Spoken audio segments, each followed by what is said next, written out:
Hi everybody, this is the important lesson.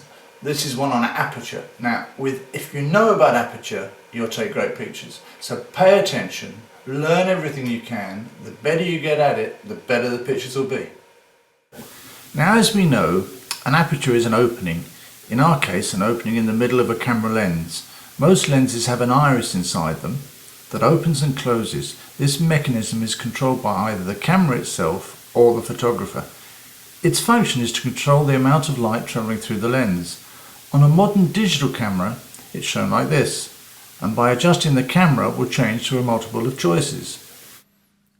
Now, this presentation can be a little daunting to the beginner, so I'm going to show you how f-stops work and what they are on an old style lens. Although modern lenses are no longer marked like this, it will make it easier to understand. The red numbers are the ones that interest us. You'll see the markings go from 1.8 to 16. Now, these numbers are known as f numbers. The ring can be turned to any position between the highest and lowest f number, also known as f-stops. Once again, this is what it would look like on a digital camera. As the ring turns, the iris will open and close. It's important to remember that the lower the f-stop number, the bigger the hole, and the higher the number, the smaller the hole. So f1.8, the iris will open wide open, and at f16, the iris will almost be completely shut. Okay, now what's the relationship between f8, f11, f11, f16?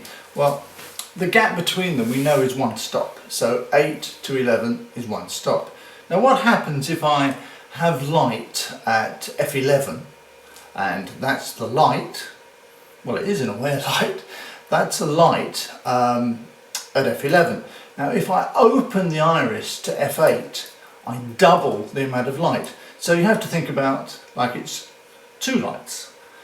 And that's, I think, the easiest way to do it. If I open again to f5.6, then I double the light again. So I have 4 lights. So 4 lights would be at f5.6, at f8 would be 2 lights, f11 would be 1 light, and f16 would be half a light. Now, if that I find is an easy way of remembering.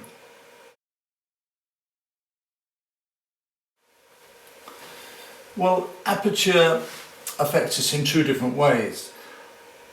It works in conjunction with the shutter speed to create the right exposure for the image.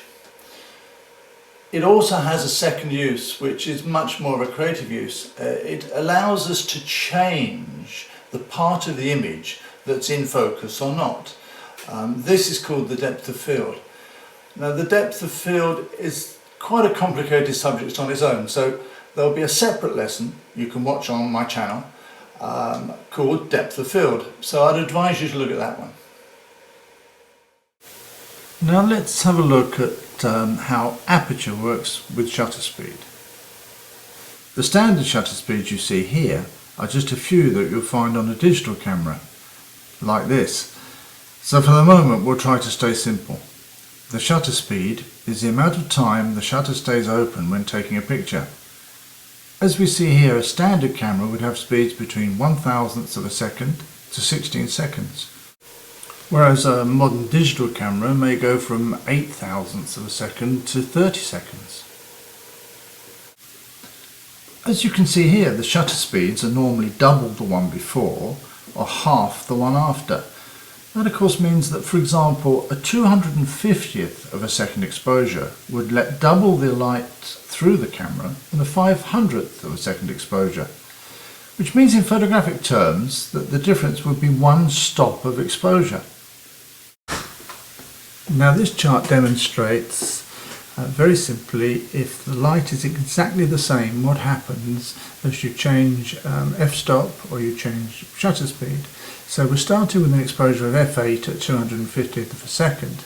If we open the stop to f5.6, then the shutter speed, of course, has to be shorter. So we change to 500th. If we go to f4, then it has to be shorter again, so we go to 1,000th. Each time changing by 1 stop, so the shutter speed will compensate for the change in aperture. As the aperture gets smaller, the shutter speed gets longer, and as the aperture gets larger, the shutter speed gets shorter. So now it's become pretty clear how aperture and shutter speed work together, and that if we have a shorter shutter speed for some reason, we must allow more light through the lens to compensate by opening up the aperture. Now I'm going to give you time to digest all this because it's very important if you want to use a camera manually. Shutter speeds and exposure would be dealt in a separate lesson. It would be called exposure and shutter speeds. Don't forget to look at the depth of field lesson. With those three together, you'll be amazed how you can improve your photography. Goodbye.